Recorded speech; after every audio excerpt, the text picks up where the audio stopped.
Hello. It's the even more confusing thing. Yeah. It was like, what is wrong with you, Liz? What are you... Plus, you've paid thousands for this. Get your bloody money's worth. Yeah. You know, and that was playing on my mind because I thought, what if I don't do it? And what if I can't revise my book? What if I don't even write this book? And then I just wanted to just forget the whole idea. That's what I wanted to do. I just wanted to just say, forget I even contacted you. I don't want to talk to you on the podcast anymore. I'm not really an author. I haven't really got a podcast. I don't want to talk to you. I just want to go and put my head under my pillow. Hello. Daddy, I love him. Mother thanks you. All right, Mr. DeMille, I'm ready for my close-up. Oh, I like that. That was nice. Nice. 3, 2, 1. Do that little dingling again. Oh, hang on. Oh, you fail. Oh, I like that. I think we'll have that every time. What, that? Yeah. I like that. Hello and welcome to your little fairy podcast. It's a drama. I'm Liz. And I'm Brian, the little fairy. I'm back with my little fairy on its stool today. Oh, we've just found a new feature on our Roadcaster Pro thing. A little fairy noise. I really like that. No, don't no. That wasn't no, quite. It just no, doesn't that's have it, does it? That's just that's corny, that, Brian. But okay, stop. That's stop, enough. That's stop enough. playing with your knob. Okay, so slider. it's still. It's not a knob. It's yeah. a slider. Okay, so right. Hello and welcome to the It's a Drama podcast. Today we're going to be talking. It's a bit of a behind the scenes podcast. We're going to be discussing something that I've been wanting to talk to you about since Thailand. We touched on it a little bit a couple of weeks ago. It's about a decision that we're going to be making about, well, it's about writing another book is what it's about. Yeah. And the impact on what that would have on us as a family and as a married couple. And that's why we want to share that with you, because although you might not be an author or you might not be in a creative, author place or whatever that word is. Help me, Brian. Yeah, you're struggling with this, aren't you? I am. The basis of it is this podcast is going to be about Liz writing a new book. She's not going to write the book, so we'll see you next week. That's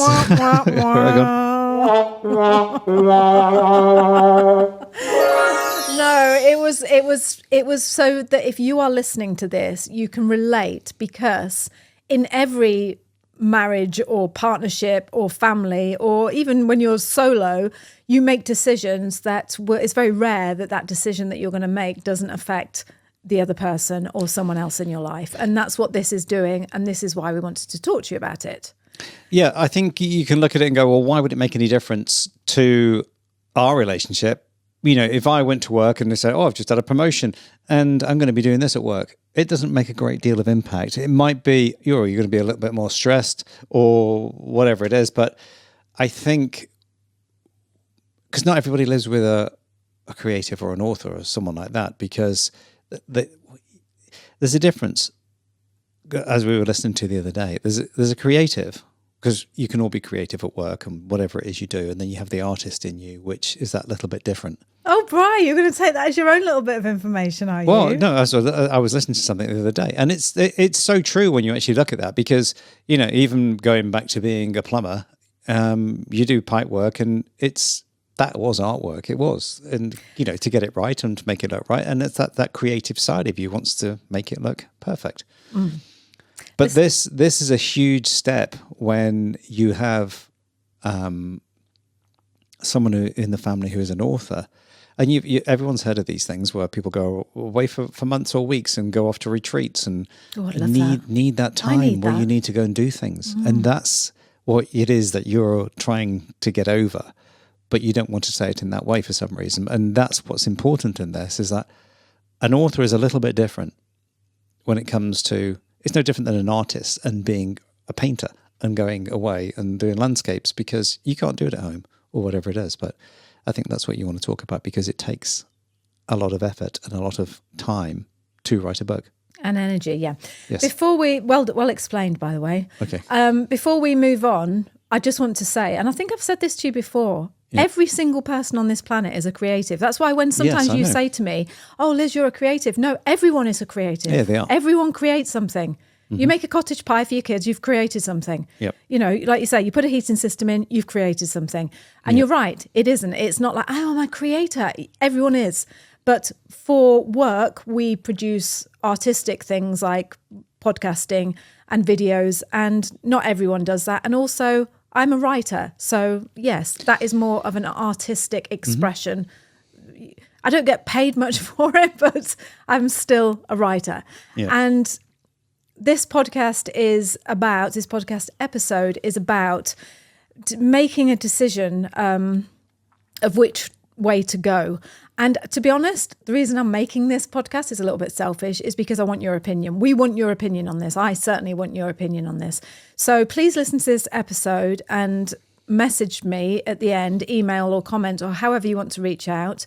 You know, the email Lizzy, it's a drama. And just let me know which book you would choose to write. Yeah, and that's jumping to the end of the story. Yeah. So what happened was this. This is the story that's going to lead to us, or certainly me, wanting to know your opinion on something. So for months and months, in fact, for about the last year, I listened to podcasts every day. That's no secret. I think I've shared that with you before. But for the last year, I've been listening to this one particular podcast by this one particular woman, not just her, because I do listen to other podcasts, but I have fallen in love with this woman. This woman is a writer, like she's a proper author. You know, she hasn't she's just a proper author. No, eh? she hasn't just got one book. She's got like right. lots and lots of books. And she's got a very popular podcast that teaches people how to write. And she's just a huge success. She's just a huge success in the author world, right? Right. Okay. Her name is Rachel, and her podcast is called Ink in Your Veins. And every day for the last year, I've been listening to this podcast with, oh, go on. Okay. No. I was just about to say, she doesn't podcast every day, but she's got a lot of podcast episodes that you've been catching up on. Yeah. I just go through all her back catalogue. I have been the ultimate stalker of this woman. Like, you know, this is what they call a super fan. A super fan is when someone finds something and they can't get enough of this person. They find out where they are on YouTube. They find out what they're doing. Where they live. Actually, I did. I found out where she lived. Well, not the actual address, well, I'm getting to that. Oh, yeah? Yes. Okay. Have you been there? Stalking outside? So I'm listening to her podcast and just enjoying it. And I discover through listening to her podcast that she's moved to New Zealand. And I'm like, oh my God, I can't believe this. My hero now, I find out, moved from America with her wife, even more edgy, moved from America with her wife and lives in Wellington. See, I only follow really cool people. And in the same city as my daughter. And not only is she a writer and very successful, now she lives in the same country as me. So I was just like... Same time zone. Yeah, I couldn't believe it. I was just, oh my God, you know, when you just like, it's like discovering a pop star lives down the road from you, isn't it, Yeah, Brian? Nicolas Cage used to live next door to us. I knew you were going to say that. That's why I dropped it in. So here I am consuming this woman's podcast. And then my mum gets cancer and we nurse her for the next 6 months until she passes. And all through this time that mum had cancer, I was listening to Rachel and I discovered that Rachel's mum had died when she was in, you know, like in her 40s or quite young. And there was just all this, it was serendipity, I think that's what you call it, isn't it? It's all these things just kept like, wow, that's the same as me. You live in the same country as me. You moved to New Zealand and I did. Your mum also has passed away. And then, you know, all these things started happening. So I just became quite obsessed with Rachel. Yes, you did. Yeah. Yeah. No, I thought you'd mention the dog as well. What? Well, the dog as well. What about the dog? Didn't Rachel's dog die? Yes. There we go. She did. Did you say that? No. Because I'm Yeah, not I'll up to say that it part for in you. the story yet. All right, okay. Let's rewind a bit. Yeah, let's rewind a bit, shall we? Rewind a bit and listen when I'm telling blind. the story. I've agreed for a new womb, you know. Oh, are you not in the mood to listen today? No, I'm not. Yes, it was. I just wanted to say that I was still here.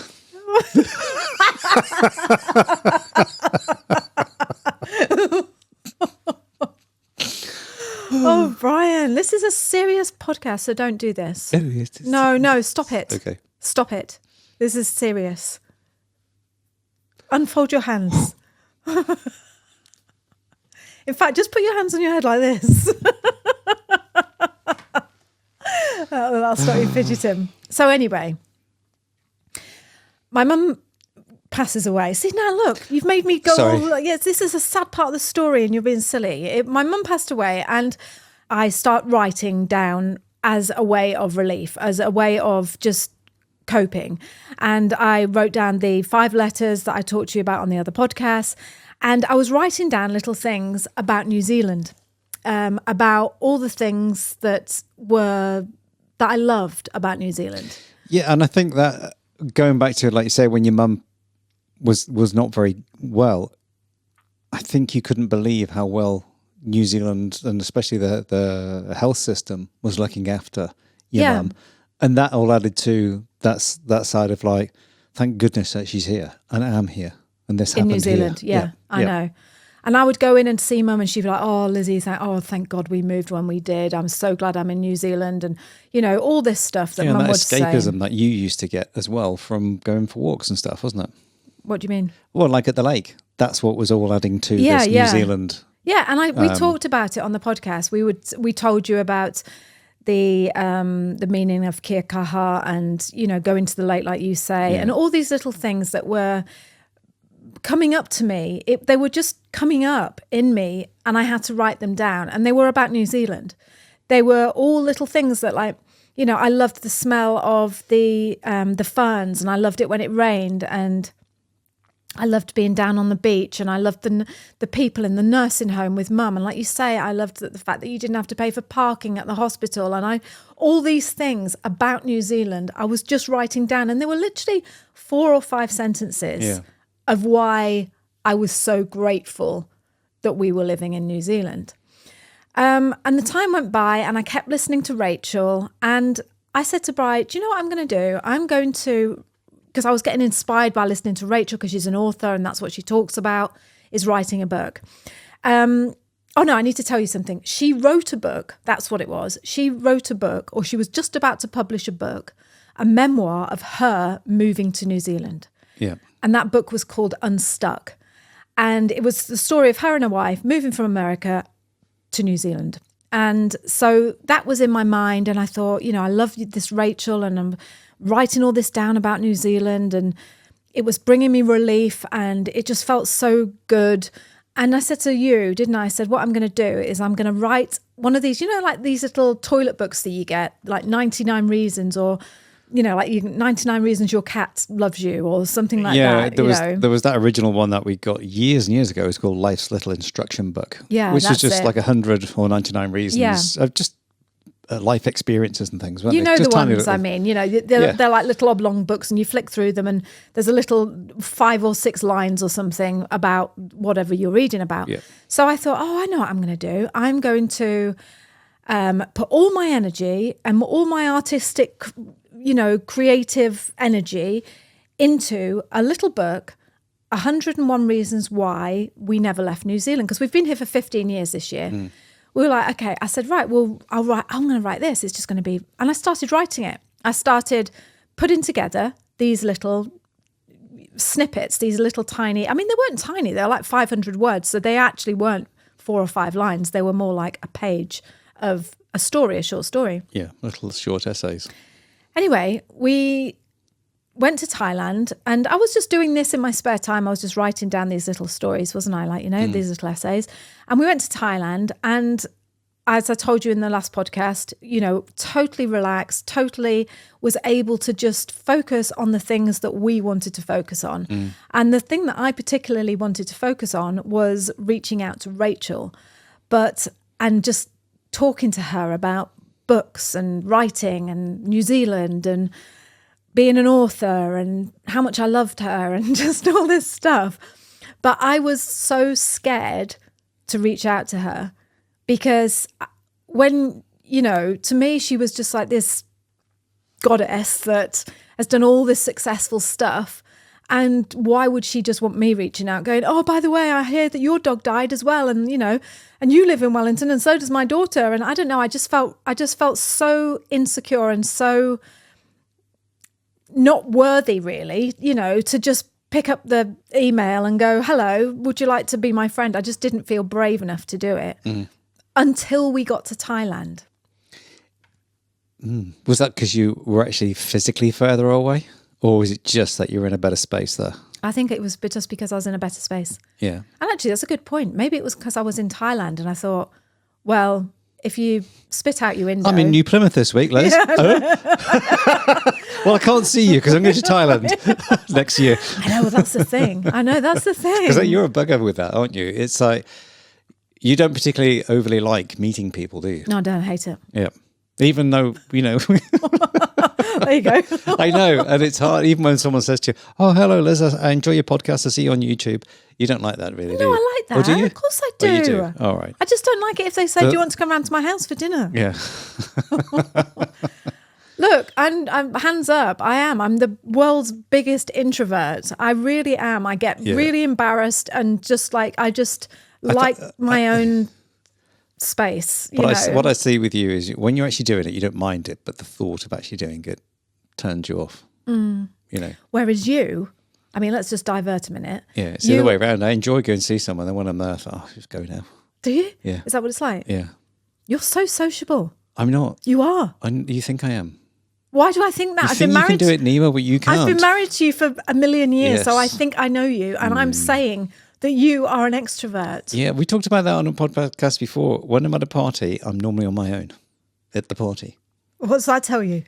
Boring.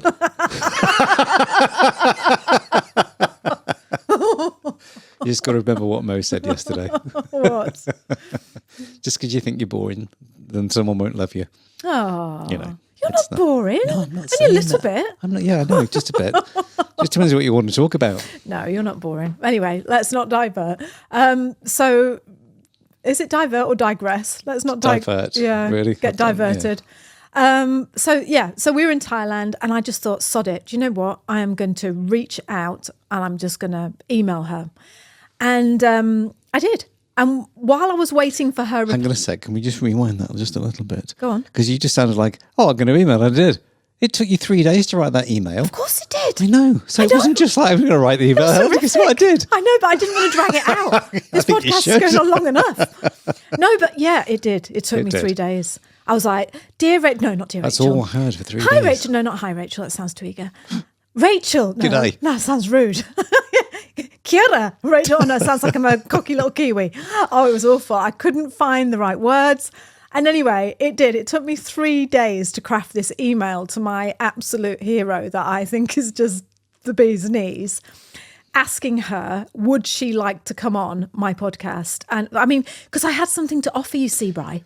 We've got NZ Ahead. Yeah. And we've got another podcast called NZ Ahead where we talk about people who've moved to New Zealand. So the way I thought about it is I could ask her, I could trick her. Yeah. I could ask her to come on the podcast, right? Trick her into thinking that she was coming on to talk about New Zealand. Yeah. Then once I get her on the podcast, I can just like gush all over her. Yeah. just say, oh, what was it like when your dog died? Because when my dog died, it was awful. But this is what I said to you in the kitchen before. You don't just want to do this podcast with her. You want to do at least 3 podcasts with her, don't you? I want to marry her. Yes. Is what I want. It'll be easier, I want probably. Rachel to marry me. Yeah. No, I do. I just want to talk to her. Yeah. I'm just really, really interested. I love people's stories, and I love hearing about people's stories. And she has got an interesting story, I think, because, yeah, I just think she has. And Well, it's a fascinating story. yeah, it is. Because I've heard a lot about Rachel as well. So I know all the ins and outs as well. You do? Guess what? She did this. Guess what? She's done that. Yeah. Guess what? And it's just like, okay. So anyway, while I'm crafting this 3-day email, trying to find the right words to make myself sound intelligent so she'll come on my podcast, I discover by doing a bit more digging around that she just opened, like literally the day before, a course called 90 Days to Revision, right? Yeah. So revision, for those who aren't authors, is when you're writing a book and you write your first draft of your manuscript, you write your first, the Mind dump. the book, Yep. and it's just rubbish and just all like bleh. And the first revision is the one where you go back to your manuscript and you try and make good out of it and try and make it into a book. And I've written one book before, the Travel Bog Diaries, and it took me 2.5 years to get it from idea to completion. But it took me about 2 years and 4 months to do the first revision. So I have no idea how to properly revise a book, and I wasn't doing it right, and I don't know how to do it, and it was painful. So when I found out that she was offering this course, this 90-day revision course where she would teach us in a small group setting over Zoom every week and, on Slack and stuff like that, she would teach us how to revise a book.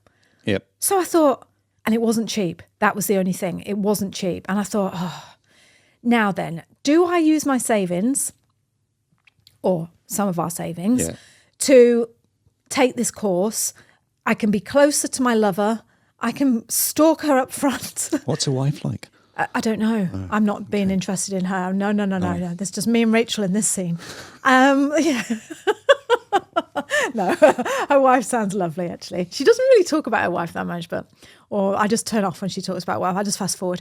Okay. But anyway, so I thought, what shall I do? And I thought, well, look, I'm writing this little book about 101 reasons why we stayed in New Zealand and why New Zealand is.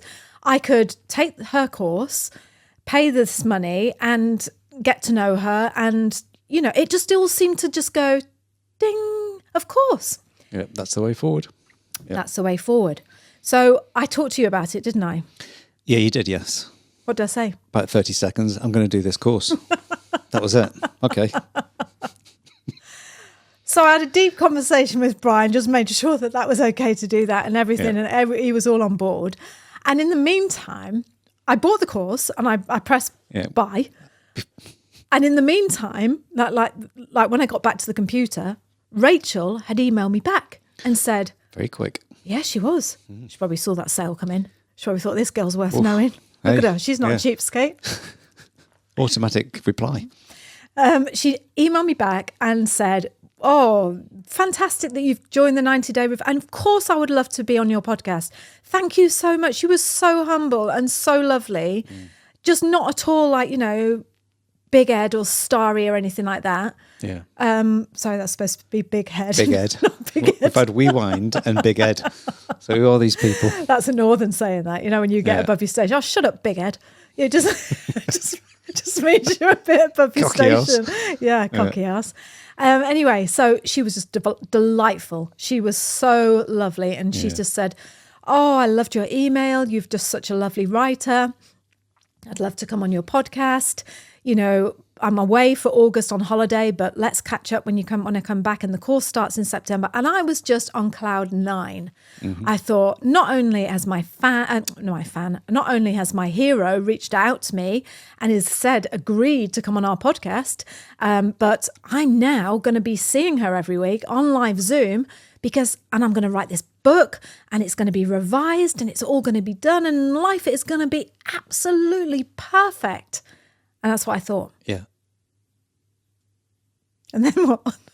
Well, do you want to just teasing you? No. I'm just saying, do you want to just hold on that? Because hold what? On what I'm going to write this book. What was the stipulation in the course?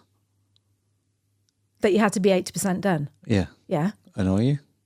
Or were you at the time?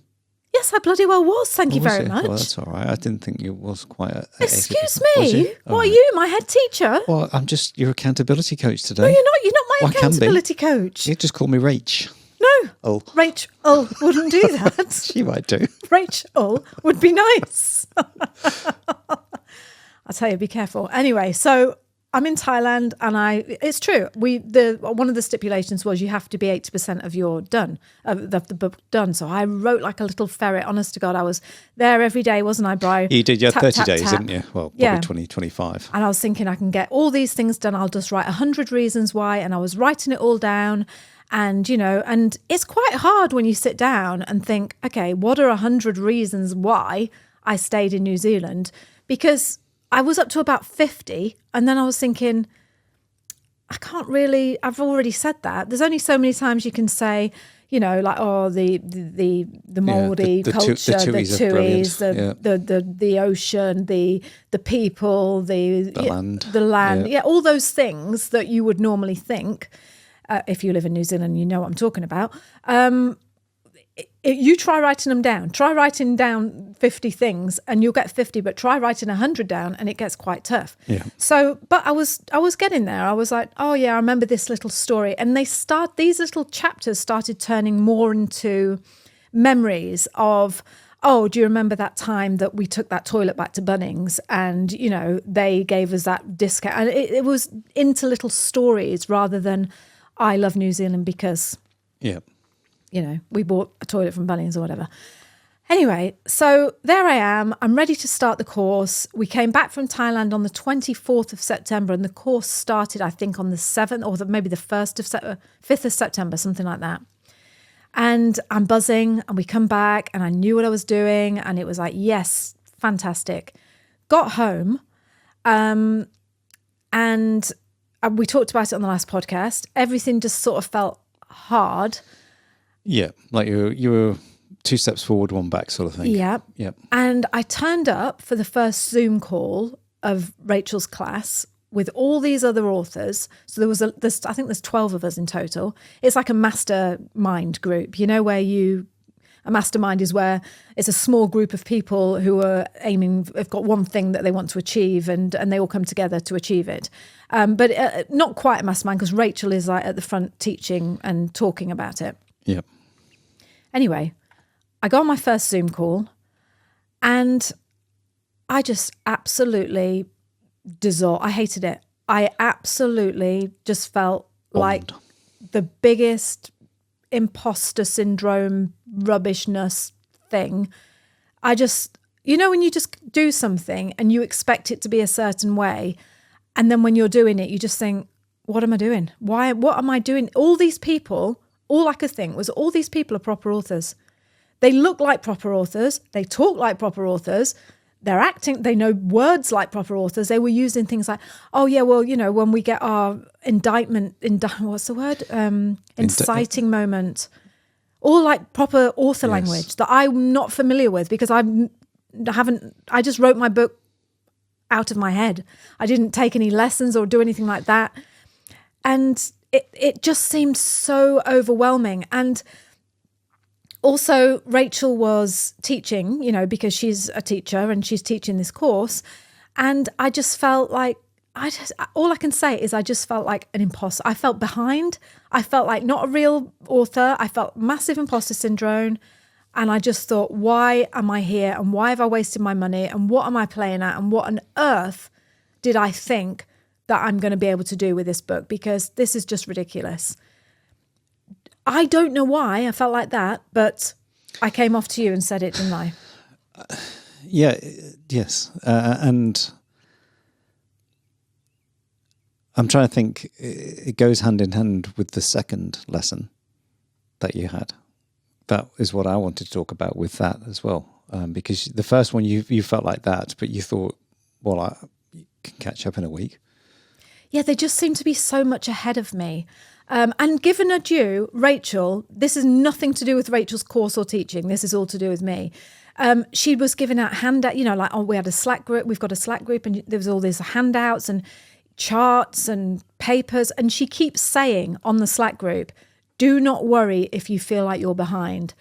Do not worry. This is normal. Like, you know, just take it one step at a time but even so, everyone else in the class seemed to be proper. That's all I can say. They didn't seem to be like, oh, well, I'm just writing a book about 100 reasons why I stayed in New Zealand. All theirs were proper, oh, I'm writing a thriller, or I'm writing a romance, or I'm writing this. And I just felt, hand on heart, I just felt like, well, what are you doing here? Because I know that, but every book is a book. It doesn't matter what the book is about, whether it's a memoir or whether it's a novel, like, you know, just... And this probably has something to do with the way we were feeling when we came back, just about the whole grief thing and about it just seemed so much. It just seemed like a ridiculous idea. Like, what were you thinking? Why did you think that you were going to do this? Yeah. So I came off the call to Bri and I just said, don't think I should have done this. And Bryce said, why? What's the matter? And I told him, I said, they all seem so ahead. I told him exactly what I've just told you.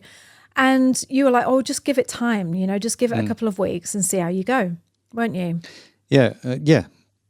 Yeah.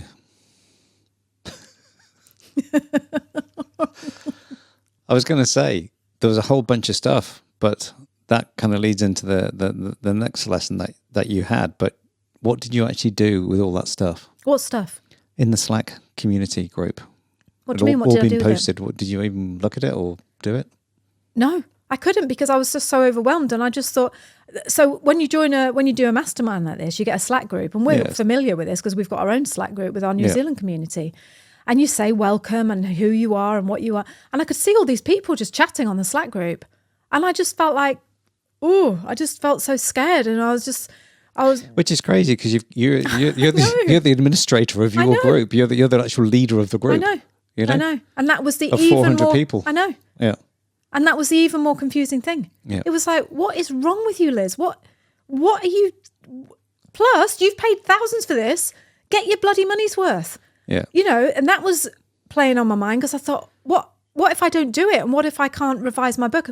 What if I don't even write this book? And then I just wanted to just forget the whole idea. That's what I wanted to do. I just wanted to just say, forget I even contacted you. I don't want to talk to you on the podcast anymore. I'm not really an author. I haven't really got a podcast. I don't want to talk to you. I just want to go and put my head under my pillow. But that's what do you think that is? Imposter syndrome, probably. Yeah. But that's what I probably would have said. And it's something that your granddad said to you a long time ago. You always join in and jack in. Yeah, but that's not true. But you could have done though, couldn't you? What? Pack that in. No, I bloody wouldn't have done that because I'd paid all that money for it. All right. No. You wouldn't? No, I wouldn't. All right. That's good to know because I'm just asking you. That's what, you. So Brian is referring to my granddad when I was a little girl used to say to me, the trouble with you, Lizzy, is you're always joining and you're always jacking, which means you join something and then you quit it. Actually, that couldn't actually be further from the truth about me but I did grow up thinking that that's the sort of person I must be that sort of person then. But, it couldn't be further from the truth. So no, I would never, if I say I'm going to do something, I'll bloody well do it. Yeah. And so no, I would never have quit it, never have just walked away. I just felt like sorry for the other people in the group because a mastermind is supposed to be you bring value to that group. And I didn't feel as if I had any value to bring because I just felt behind and not really interested and not with it. So anyway, let's not ponder too much about how I was feeling because I think it's good to say how you feel because, I think what it is in classroom situations and mastermind groups, you're in a mastermind because the reason why you're in the mastermind is not to all be how brilliant you all are. It's far from it. It's to give your vulnerability to the group and they go, know where you're coming from there. I had a problem with that. And this is what I did to do it. And the other guy, I had a similar one like that. And this is how I got through it. So that's what the mastermind group is about. It's about good minds working together. But not all of them are brilliant and mastermindy. No, I know. They're not flipping Magnus Magnuson, are they, And there is that Slack channel that I could go on because they've got like it's called the whinging channel, and so obviously people are in there saying, oh, I don't believe it, I hate my book, or I've got the wrong title, or this book is rubbish, or whatever they're going to be doing. But even that, I didn't feel I could be part of it, not because of the way anyone was treating me, only because the way I was telling myself just. Anyway, it was just one of those things that I can't say any more than that. That's how it felt. Enough. That's how you felt. Yeah. So I had the next call the following week, and by that week we were supposed to have printed out our manuscript and gone through it and put Post-it notes on it, and I just kept looking at all these words on my computer. I had about 60,000 words by this point, 60 or 70,000 words. And I kept looking at it and I was just thinking, well, it's not really a book, it's just little things about New Zealand. I don't want to go into the class and talk about my structure and about my hero and about my antagonist and my protagonist and all these other things and the You know, the dark moments the at dark 70% moment. or Yes, 30% or the good moment at 70%. It's a very mathematical, logical way of doing it. Do you know what it is? It's just proper author talk. And I just wasn't, because I've never done anything like that before. I just felt out of my depth. And like I say, I just felt like this is just too scary. I'm not in my comfort zone. I don't know what I'm doing. So I'm just going to run away. And I'll still turn up, but I'm just going to, I'll just withdraw into my shell and I'll just do my own thing. Yeah. Anyway, last week I go to the class. It's on every Wednesday on a Zoom call. And like I say, can I just be really clear about this? Because I don't want you to be listening to this thinking, oh, I wouldn't join that mastermind because it's brilliant. It really is. She's a great teacher. She gives far more value than you pay for. You know, the value is fantastic. But this is just about me. This wasn't about her. And so I go to the call on Wednesday. We were down the cafe. We'd gone to the cafe in town to work, hadn't we? Yeah. And Brian said, "Oh, just take your computer down there." And because we were having our haircuts, and he said, "Why don't you just take your computer to the cafe and do your Zoom call from the cafe?" And I thought, "Oh yeah, that's a good idea." So I set the Zoom call up, and the first thing she said on the Zoom call for the last week's class was, "Right, everyone, you know, by now you should have your manuscripts printed. You should have all your Post-it notes on your board. You should have one sentence structure for each chapter or scene." That confused me. And so you're looking at your book now and you can see an outline of what your book is about. So I just thought, oh, sod it, I'm just going to ask. And she said, "Any questions?" And I said, "Yep, can I ask a question?" Yep, what is it, Liz? And I said, "Well, the thing is," I said, "is my book is little snippets of almost like short essays, you know, of why I stayed in New Zealand." And I said, how can I put a thread through that? You know, how can I put a dark moment and a inciting moment and a hero and an antagonist and a protagonist? And how can I do that when they're only little chapters, like standalone chapters, you know? Yeah. And she said, what I suggest you do is unpick them just a little bit and thread some form of story through it. That's it. Yeah. Some form of structure that holds all of these together. So I said, "Thank you, that's fine." And I got off the call and I said to Bri, for the next hour, because we were going to do something on NZ Ahead and do some New Zealand stuff for work, you know, for the community. I said, what I'm going to do is I'm just going to sit and I'm going to listen. I'm going to watch her videos that she's put on Slack, the ones that I hadn't bothered watching before. And so I sat for about an hour and a half and I watched these videos, and she talked about, oh, she was so good. She was so brilliant how she explained it. She just talked about how every story, this podcast, everything you create, as in a story, a film, a song, a book, whatever it is that you create, has always got a beginning, a middle, and an end. And it's always got a climax where it's like, oh, are they going to make it? Oh, yeah. Oh, no. Oh, it's all. And that's exactly what we do every week when we do this podcast. It is. Yeah. I think everyone knows the beginning, middle, and end. I think it's just a percentage of where that middle is and where you go to the next bits and the percentage of that where that goes to that, which to me, I was like, oh, every film that we watch and things all does that. Yeah. And it's so good. Yeah. And that's just that lifting that lid on things like that, isn't it? I know. When a professional tells you this stuff, you're like, I didn't know that the dark moment always comes at 70%. But it's not quite good because you never watch a film in the same way. I know. Or a TV episode. It's all got it in there. Anyway, so going back to this. So I watched these videos.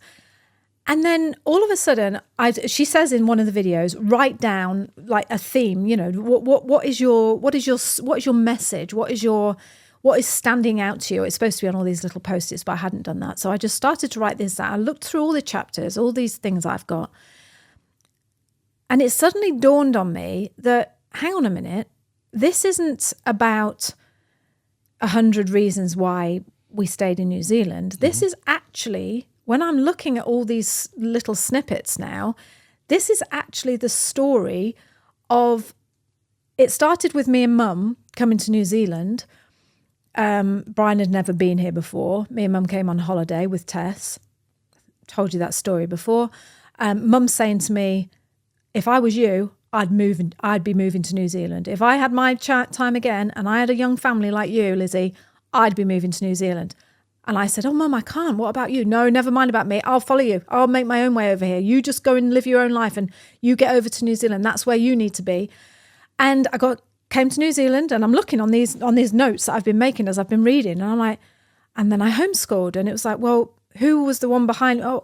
It was always Mum. Like, it was like, you can do it. Like, you can homeschool. And then it was, you're going to travel the world. Well, I'll have the dog. Yeah, you go and travel the world, Lizzy. You can do anything. Like, oh, I'm going to write a book. Yeah, you write that book. You're a writer. That's right, Liz. You go and do that. I write the book. Yeah. And then Mum dies and I write about this. And all of a sudden I feel like I can't do this anymore. I'm not capable of doing this anymore. And all of a sudden I looked at all these notes and I thought, this is actually the story of, it's like the memoir of someone transforming in a country over 15 years. Like if we hadn't moved to New Zealand, for instance, we never would have homeschooled. We never would have traveled the world. We never would have started a blog. We never would have done this New Zealand community. We would never podcasted. We would have never gone on YouTube. I say we never would have. No, but it's a different route that you've gone. You could never say that, but realistically, when you look back at it, we wouldn't have homeschooled because we were too ingrained with thinking that our kids must go to a school and it must be a good school. Yeah, and more importantly, we never would have homeschooled. Yeah, you're right. And it had that stigma attached to it, where in New Zealand, it was just like, yeah, go for it. Sounds cool. But also we wouldn't have done it in England because we couldn't afford it. We had a massive mortgage in England. Yeah. We were both working full time. The kids were in after school care, Tess was in daycare and we were working. And it was like, no, one of us can't afford to take 10 years off work to homeschool our children. But of course we come to New Zealand and we can, we did. And because of that, we went traveling. And because of that, I wrote the book. And because of that, all this. So it suddenly, I was looking at all these notes and I thought, hang on a minute, this is the story of how New Zealand and Mum is in there somewhere. Obviously not in there somewhere. Mum is there with me right from the beginning. She comes with me in the beginning. She leaves me at the end. And throughout all this, it's like the transformation of this, That's the thread that you're looking for. The thread, yeah. Yep. Oops. So I was just so excited. I just thought, yes, this is it. I can still take these chapters, but I can turn them into something meatier of just like a memoir over 15 years of how New Zealand has transformed me as a person, how I've grown as a person and all this has happened. And this is because of New Zealand. So, and Mum. And anyway, we go home that night and we went for a walk down at the campsite. It was raining, drizzling. It was a weird night because all the street lights in the whole village were off, weren't they? Yeah. Yeah, a bit weird. And I was so excited to tell Bri that, don't worry, Bri, I'm staying with Rachel. I still love Rachel now. And not only that, I've got this brilliant idea for a book. And it was bubbling up inside me. I'd saved it to tell him. So we were walking along the streets without the streetlights. It was all dark. And I said, and Bri goes, how did the call go today then? And I said, guess what? And he goes, what? And I said, this book, isn't going to be the 99 reasons why we stayed in New Zealand. This book is going to be about a mother and daughter and about us moving to New Zealand and Mum being there throughout. And I thought you were just going to go, wow, that's fantastic, Liz. But you didn't. And you just went really, really quiet. Yeah. And I was like, what's the matter? And yeah, so you just take over now what you felt like when I said that. Yeah, so we're walking through the streets, all dark and it was quite cold as well, wasn't it? And you just said, I've had this, it's like a light bulb moment and I can see what this book is going to be about. I've figured out the way to get the thread through it and this book is going to be all about Mum.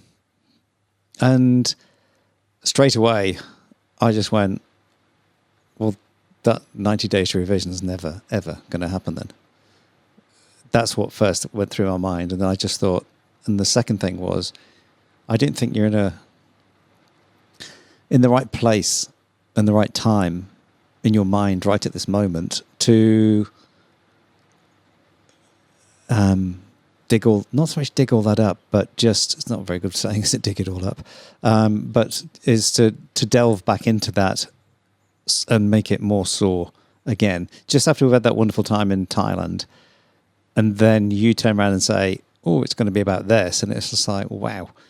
I can understand wanting to stay, the reasons why to stay in New Zealand, like we said just before, with what the healthcare did and all those sort of stuff and all those things. But I knew how long it took you to write a memoir of our trip around the world called the Travel Blog Diaries, to then do almost again another memoir, because these are the hardest things for authors to do, is memoirs, because it's personal.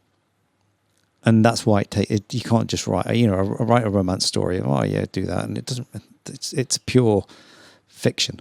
Where this is it's non-fiction. Yeah, you add to it for dramatical effect and things, but it's real life stories. And for you then to have 70-80% of your, or even maybe more than that, 90% of your manuscript already out there, to then add more of it to thread through. I just thought this will never happen then. As in, it will take another 2 years probably to get to that point. And not even so much that, you're not in a space to, I think in maybe a year or 2 years, you might be enough to go back and go, oh, I'm ready to write about my mum now, because I'm not going to get so emotionally when I look at a picture or a video or something of that time.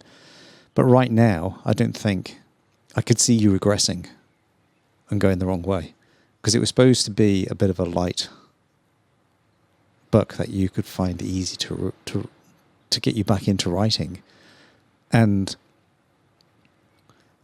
not so much as get back into writing. It's just, hey, look, I've got another book out, bump. And I know that's not you, because you have said things to me since then.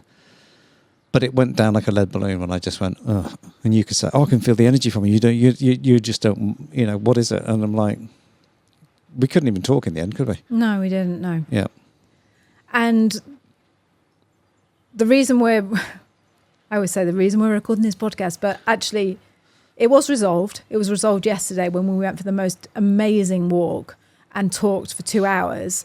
And about what we're talking about now, just like why did you react like that? And also, and I know why you reacted like that. And I said to you at the time, when we were down on that walk, I said, I can feel the energy coming from you. Now, I knew why you'd reacted like that. Of course I did, Yeah. It's like Tess saying to me now, I'm going to come home and I'm going to write about splitting up with Finlay. It's like, oh no, Tess, don't do that. Just move on, just do something happy. Yeah. Put your energy into something happy. I get it. I really, really get it. Yeah. But well, first of all, I just need to say that and this is why you should join writers groups or do this mastermind or whatever, because when you are a writer, this is what I was trying to explain to you, you have so many words in your head. Yeah. This is why I love doing my email, because when I write in my email, it's like such a relief. People message me back and say, thank you so much for sharing. And actually, I want to message them back and go, no, thank you so much for opening my email, because it relieves me. It's such a gift to be able to do that and have someone read it. It really is. So here I am with all these words in my head. And I know Mum's only, she only passed 5 months ago, so it's still very, very raw. Yeah. But whenever I thought about New Zealand, I couldn't help but think, no, it's Mum. It's not just Mum, but Mum played a massive part in that. She played a massive part in it. Now, hand on heart, this is what I did, and I did warn you about this. I said to you, Bri, ignore everything I'm saying. Just let me talk and let it wash over you, because tomorrow I'll probably change my mind. Yeah. And actually I did. The next day, that's something that I don't know if you're a writer, write and let me know, but I don't know if this is a common thing. But for me, I just go, bleh, and I just like spew all this stuff out that's in my head. And then I go home or I lay in bed and I think about it, or I do my journal, and then I think, oh no, I'll have that bit and that bit and that bit, but no, I don't really need that bit, and I don't really want that bit. And that's what I was saying to you. I was so excited and just proud that it was like a light bulb moment. Yeah. that New Zealand, it did have this thread and it did have mum in it. But then when I woke up the next day, I thought, it's not going to be a book about mum. It's just going to have mum's influence threaded through it, because it can't not have Bri. Yeah, I know. She was my mum, I know. you know? It's like, it can't not have. I can't write a book about New Zealand and not mention the fact that everything that I did, she made me feel brave enough to do. Yeah, I understand that. I think if you wrote down the structure in that light bulb moment when you were in the cafe and you wrote it down. And I think because I said to that the next day when you actually told me about the structure of what it was, I said, if you'd said that last night, then that's how I know. I would have taken it. But it was just like, this is, mother-daughter relationship, more about my mum, and blah, blah, blah. And I understand when people turn around and go, oh, sometimes the best stuff is written when you're grieving. And I understand that about a 3-minute song, because it's, a couple of 100 words. And hopefully you'll get it over in that short, tiny time of mind. But to write a whole story about it, to keep revisiting it, the second revision, the third revision, I thought that's what was going to be hard. But also you've got to know that actually your best work will be done when you feel so raw, or when you feel... I understand that. It really is. There's nothing like it. I said that to you. I used it as a bit of a crude example of it. It's like having sex. It's like that feeling after, it's like, oh, thank God, it's out. Like, it's gone. It's done. Because it's just, it takes over you. It just fills you with so much. You can't think of anything else. Yeah. You can't think of anything else when you're in that sort of state. And you've got to get it out. And when it comes out, hopefully it comes out as it should do, really, really raw, really, really real, and that's the best sort, because you don't want a piece of work that has been polished and polished and polished. So it's bland. I don't want to write a book that is bland, it's like, and that's what I was trying to say to you is, if I don't do it now, then in a couple of years, I probably will have forgotten how those feelings of just, standing on the beach with the spray in my face, thinking, please, please, please, just let her live another a month, I do. I understand what it is that you're talking about, and vice versa. I know you understand about the opening. I do. That chest up again, and then a chest again, and then the chest again, and it's just like, not Pandora's box, but just that you're going to revisit that so much in the next 6 months. Yeah. That is it really good when you're just on the, hopefully, going a little bit brighter and a little bit more up the way. Yeah. And that's only what that one night was. So this was the dilemma that we had, and this is what we went for a walk with yesterday. And I am so bloody grateful. I mean, I've only got you. I've only got you to just open my heart out to. Yeah.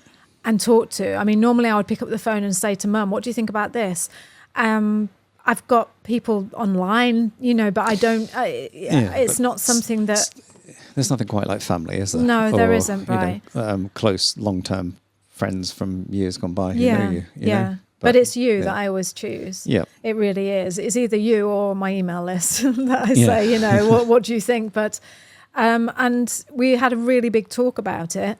And it's funny because you said to me, if you wrote a book, a little toilet book, 101 Reasons Why New Zealand is amazing, like why we never left New Zealand, hooray, well, it's the weather and the beaches and, the people, and it's all... It would be so easy to write that book, yet so hard to write that book. Easy because I could just not make things up, but I can just... Everyone knows about New Zealand. Well, I say everyone knows. I know they don't. So that's not true. If you live in New Zealand and love it as much as I do, as much as we do, then you'll know what I'm talking about. It's not hard to get passionate about New Zealand. It's really not. It's just like, just ask me anything and I'll tell you.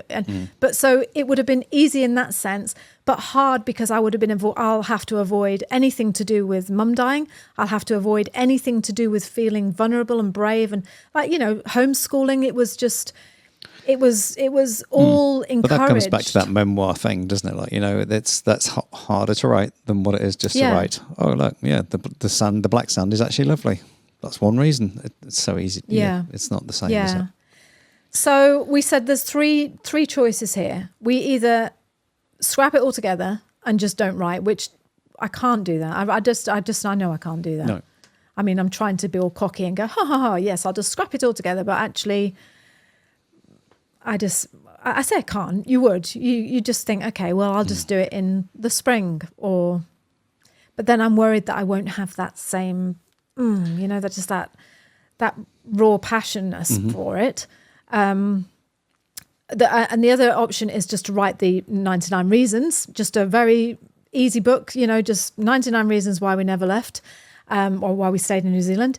And the third option is to deep dive into this book it will almost be reflections of what it's been like to be, be a memoir with reflections in it of 15 years of how I went from one place to the next, throughout the 15 years. And do you know what? If I could take out what we talked about on that walk yesterday, is when you actually said, and this is what Liz does in her emails, is she makes you feel. Unless you read Liz's emails and the way she writes, that's what it's about. And this is what she said: I just want to create this book that just makes everybody feel. And that's really what you want to do. And that's what you're talking about. Yeah. Is as long as they can feel how I feel about it, then I've done my job as an author. And that's admirable of what you said. And I think that's what you should stick to now.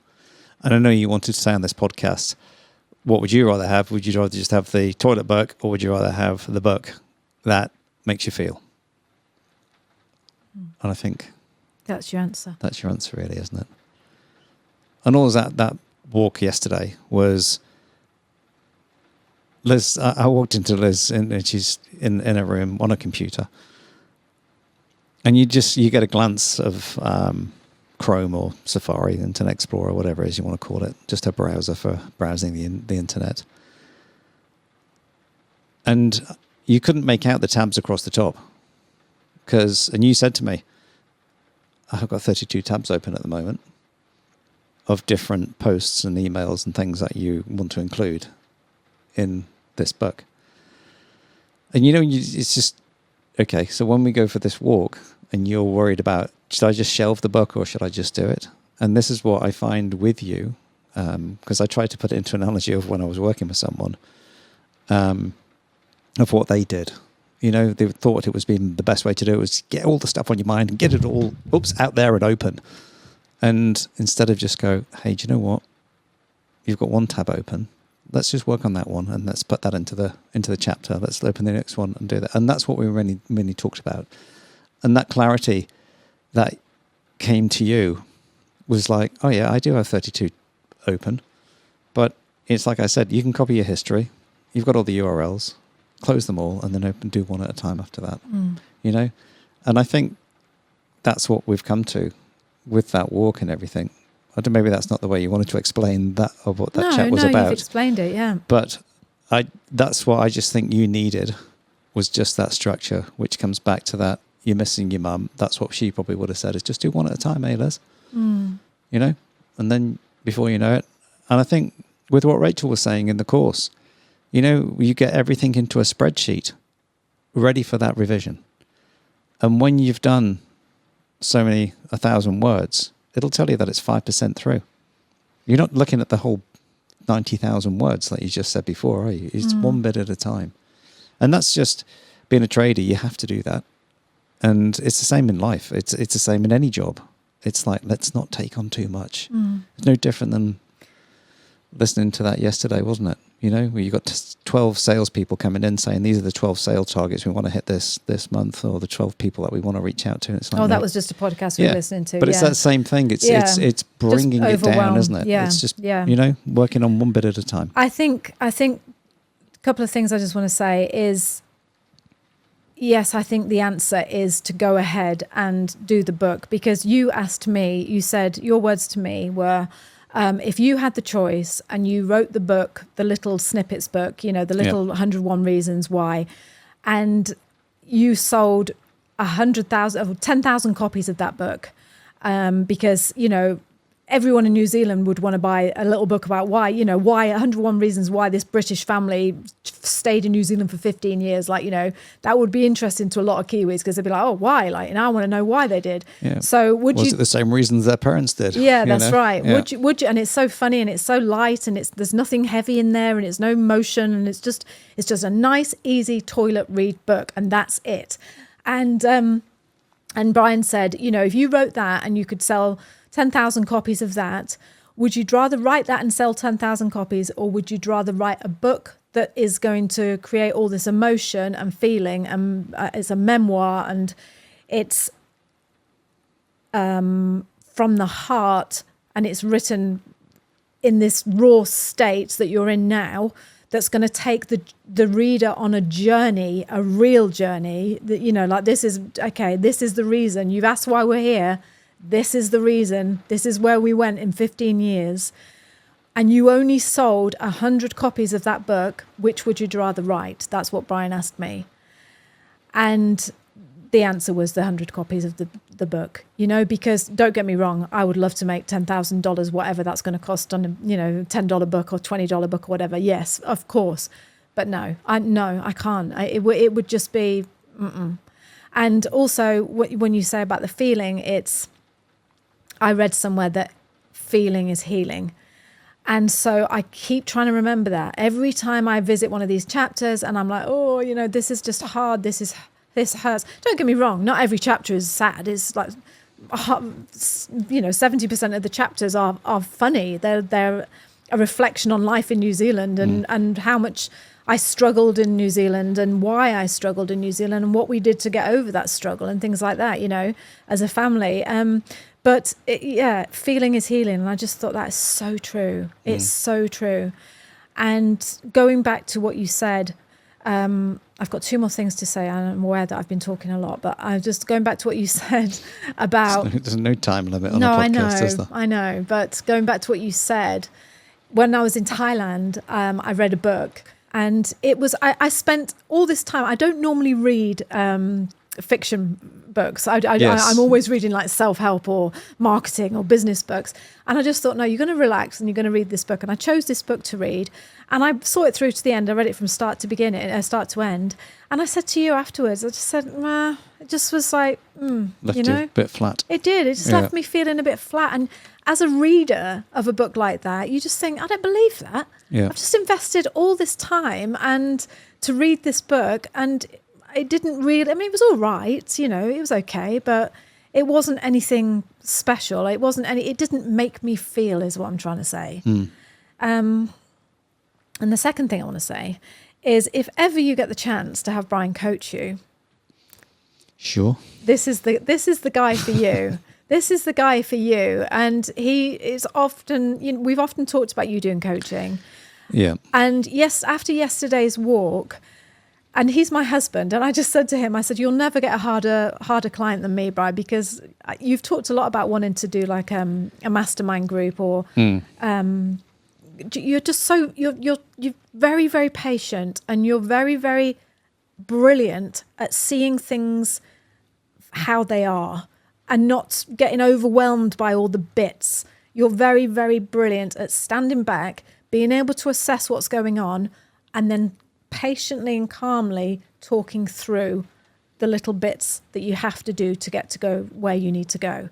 And this is not like a sales pitch, like, oh yeah, Brian's starting coaching, go to this URL. I don't mean that. I just mean, if ever he does offer coaching, be the first on the list, because I, for one, will put my hand up and just say, you are an amazing person to coach. You are amazing at listening. You're amazing at giving advice, Brian. You're absolutely fantastic. I'm not really going to swap you over for Rachel. No. Okay? Or her wife. No. You're the one for me. I was thinking about a wife. That was all it was. She doesn't go in for your No, I know. right? Yeah. I can't change her. Yeah, you won't swing her. But no, you're the one for me. And I seriously think that you should go into coaching or some sort of mastermind group or something. Yeah. I really do. And this is another podcast for another time, but you're amazing. Mm-hmm. You're absolutely amazing. So thank you for our walk yesterday. I will forgive you for the bad energy that you gave me on our walk down in Ogu. Yeah, but that was like being hit by a steam train, really. Not that I have been hit by one, but that's what it felt like. It was just like, oh no, I don't know whether I've got the emotional energy to see you through this, but with strength. And I did say that to you, didn't I? I said, I can't do it without you. Yeah. I can't do it without you. You've got to say that it's okay to do it. Because the other thing as well is I don't get paid for it. It's like it takes a huge chunk of time to write this book, where I'm not helping Bri with the community, where I'm not helping Bri with whatever it is we're doing, where, you worked it out on the Travel Blog Diaries, and I think you were getting $1.60 an hour or something like that. Yeah, I mean, don't get me wrong. Once I've written like a bunch of books, I will be a millionaire because everyone in New Zealand is going to buy these books. But at the moment, I'm kind of doing it for, I was going to say minimum wage, but actually I wish I was doing it for minimum wage. I'm doing it for no wage. So that's the other thing. It's just, It's not just the emotional thing. It's the practical side of it as well. But the fact is, that's what you've spent the last 8 years doing, is writing. And you still say to this day, I'm not really an author. And it's like, well, you are, Liz, because you've written probably hundreds of thousands of words now. And they're all on itsadrama.com if you want to go and just check out Liz's posts. Even back what's supposed to be travel posts, even a coach that you had back then about just wasn't so much a coach, it was just another little group that you were in. And she said, Liz, you've got to stop writing stories and put the facts on the paper about what the travel blog is about. Yeah. And you still to this day went, stuff that. I can't about write stories. Without Yeah. Way ahead of your time. No. Because that's what it's about this day and age. Right. This is a long podcast. So thank you. If you are still here, thank you so much for coming along on this trip with us. And I just hope that you've got something out of this, it's about watching someone else's process. And I love listening to other people's conversations about how they come to a decision about something. And so I hope that this has been of value to you. And you can put those things into practice, even if it is your husband or wife. Talk to them. Yeah, exactly. So important. That's what you got together for in the first place. Yeah, was to be together. Yeah, it's huge. It really, really is. And I know not everyone can talk to their partners and things because they wouldn't. But you never know until you try. Yeah, and I know there's lots of you who are widowed or divorced or on their own. And to you people, I hope that we bring that conversation to you. I hope that we're able to come across to you as we're hoping to come across to you, where you just think it's just like being with old friends, it's just like having dinner with someone. So big love to you, a big love to you, because just know that I'm thinking of you and my heart beats with yours. Thank you so much for joining us this week. If you want to reach out, Liz at It's a Drama, Brian at It's a Drama, or leave a comment or a review or a YouTube comment, whatever you want to do, we are thrilled, honoured to read what you have to say. So thank you so much, and I will speak to you soon. Yeah, and before I just sign off, I just wanted to say one thing about talking with each other is Liz will get something out of it. I got an awful lot out of it as well.